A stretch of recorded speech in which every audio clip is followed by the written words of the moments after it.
குருபியோ நமகா. நாளை தினம் தனுசு ராசினருக்கு ராசிக்கு அஷ்டமாதிபதி என்று சொல்லக்கூடிய சந்திர பகவான் ராசிக்கு 11ஆம் இடத்துக்கு வருது. சிறப்பு உயர்வு மேன்மை தனயோகம் உண்டு, தனலாபம் உண்டு, எண்ணி இது நிறைவேறும் தொட்டது தொடங்கக்கூடிய அற்புதமான யோகமான நாளாக தான் நாளை தினம் தனுசு ராசி நேயர்களுக்கு அமையுது. 11ஆம் இடத்துக்கு ஒரு கிரகம் வந்துட்டால் தனுசு ராசி நேயர்கள் பார்த்திங்கன்னா என்னென்னலாம் பிளானிங் பண்ணுறீங்களோ அதெல்லாம் சப்ஜாடாக முடிக்கக்கூடிய யோக பிராப்தம் உண்டு.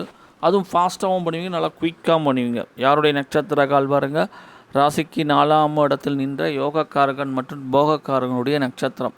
11ஆம் இடத்தில் நின்ற கிரகத்துக்கு வீடு கொடுத்தவன் பாருங்கள், ராசிக்கு 4ஆம் இடத்துல உச்சம் பெற்று வலுவாக இருக்கான். அது மட்டும் இல்லாமல் ராசிக்கு யோகாதிபதி 5-12 சேர்க்கை. இப்போ பிரயாணங்கள் உண்டு, பிரயாணங்களால் நன்மை மேன்மை உண்டு, வராத பணம் எதிர்பாராத திடீர் இவையும் கிடைக்கக்கூடிய யோகம் உண்டு. மொத்தத்தில் அற்புதமான யோக நாள். நன்றி.